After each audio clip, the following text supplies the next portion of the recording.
Next up, we are going to talk about slopes. So what is a slope? So if you think of a slope, where do you see slopes in life, right? So slopes is what we think of as the steepness. It's the steepness of a line. So where do you see slopes in real life? So I think of mountains, right? When you're going snowboarding or skiing, right? You think there's a, that's my terrible drawing, sorry, there's the snow. This is the steepness of the hill or the steepness of the mountain. So slope is the steepness.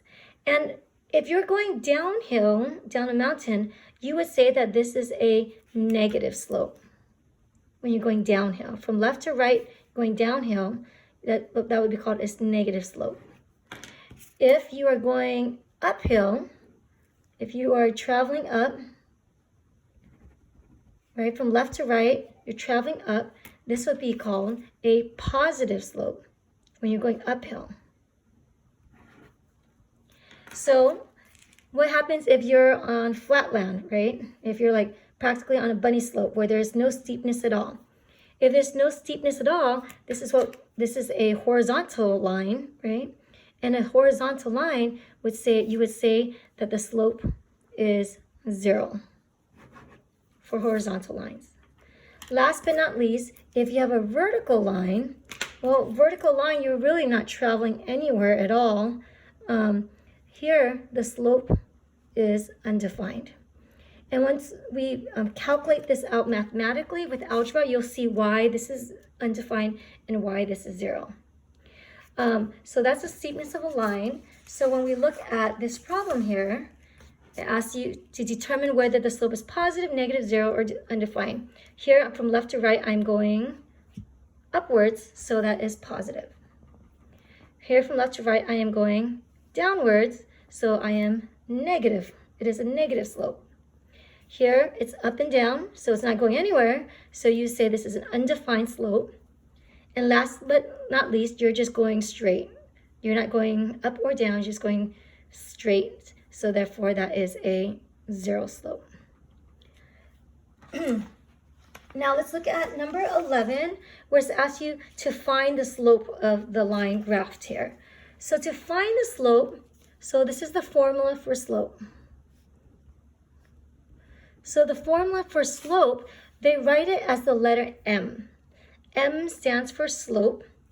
And how you calculate slope is what we call the rise divided by the run. It's a fraction.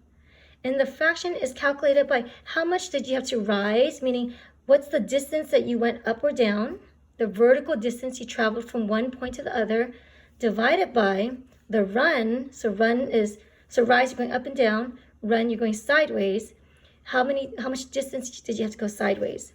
So visually, how you find the slope is if you have 2 points like this, you pick any 2 points on the line, and here Alex or the worksheet already told you which 2 points to pick.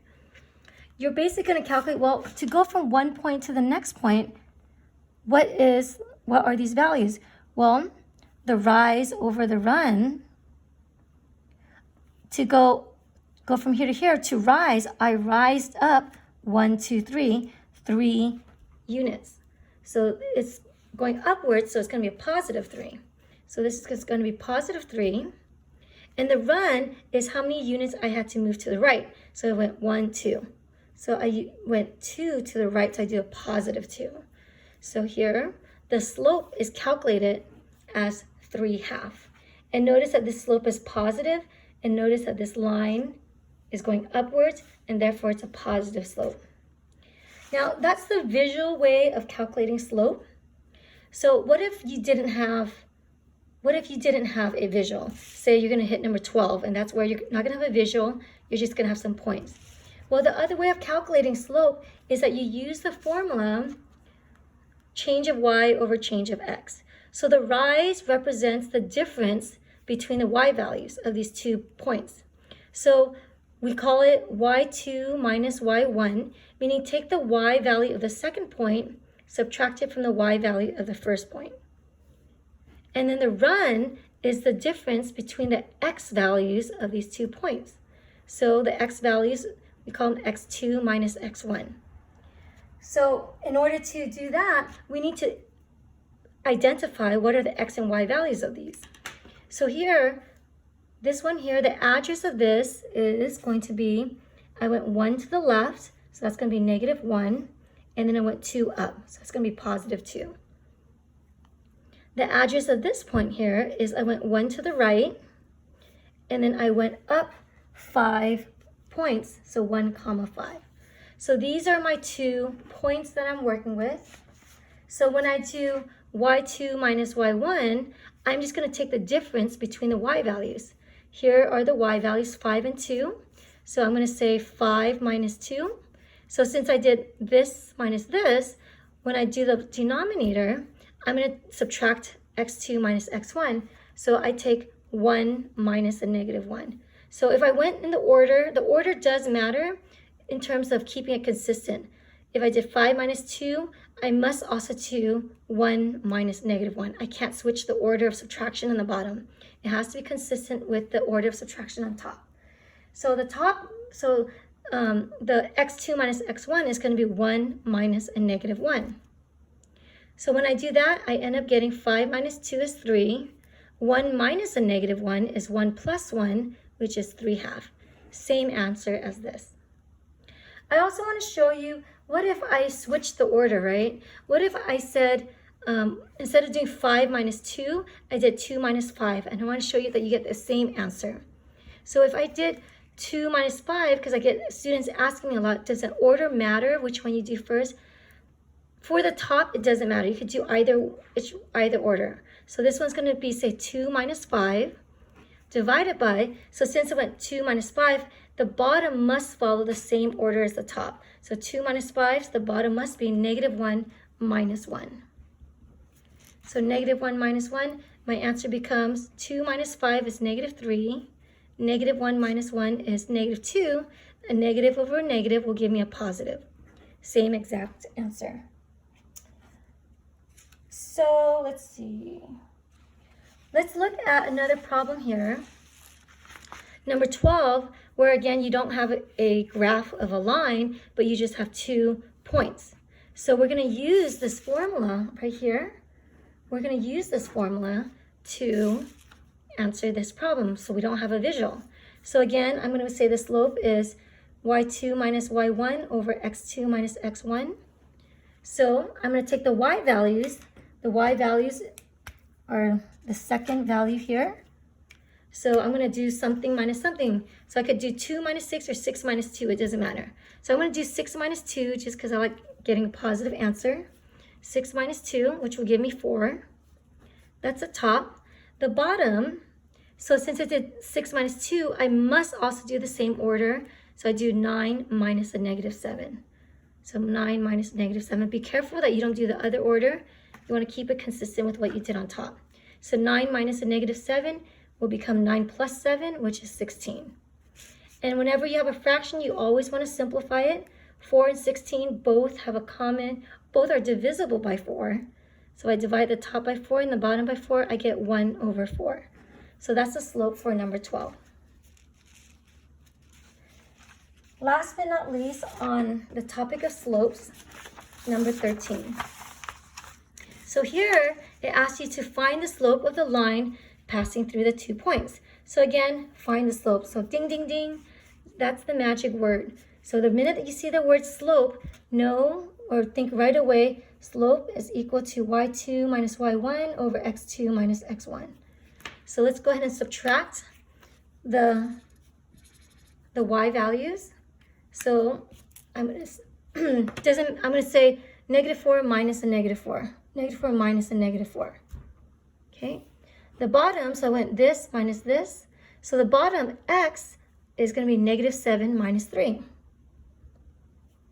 So when I do that, I end up getting -4 minus -4 is -4 plus 4, which becomes a 0.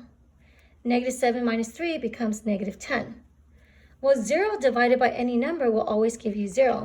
And if you forget that, you could use your calculator 0 divided by 10, or negative 10, will give you 0. So whenever the numerator is 0, the answer is always 0. So here, the slope is 0. Now, does that look familiar? When does a slope equal 0? Well, if you remember in the beginning of this video, I talked about a horizontal line. When you have a horizontal line, the slope is 0. So let me show you. Let's graph this. Let me show you that this is a horizontal line. So here, -7, -4. To the left, -7, down, -4. Here, 3, -4. So to the right, 3, down, -4. What do you know? If I connect these dots, it's a horizontal line. And this is why horizontal lines have a slope of 0. The second part of this question now asks you, find the slope of the line passing through these 2 points. So I'm going to do the same thing, y2 minus y1 over x2 minus x1. I look at the y values, and I'm going to subtract the y values. So it doesn't matter the order, so I'll just say 2 minus the -1. So 2 minus -1. The bottom, I keep the order consistent. The bottom is 2 minus 2. So the top, 2 minus a -1 is 2 plus 1, which is just 3. The bottom, 2 minus 2 is 0. So what happens when you divide by a 0? So let's take a look at our calculator. If I plug in 3 divided by 0, look what I get. You get an error. So you can never divide by 0. If you have a 0 in the denominator, it is what we call undefined. So this is undefined, and therefore your slope here we say is undefined. Now, do you remember what kind of a line creates an undefined slope?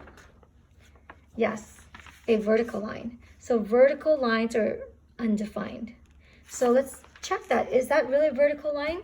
So here, let's go ahead and graph this. 2, 2. So this point 1, 2, and then up 1, 2. 2, 2 is here.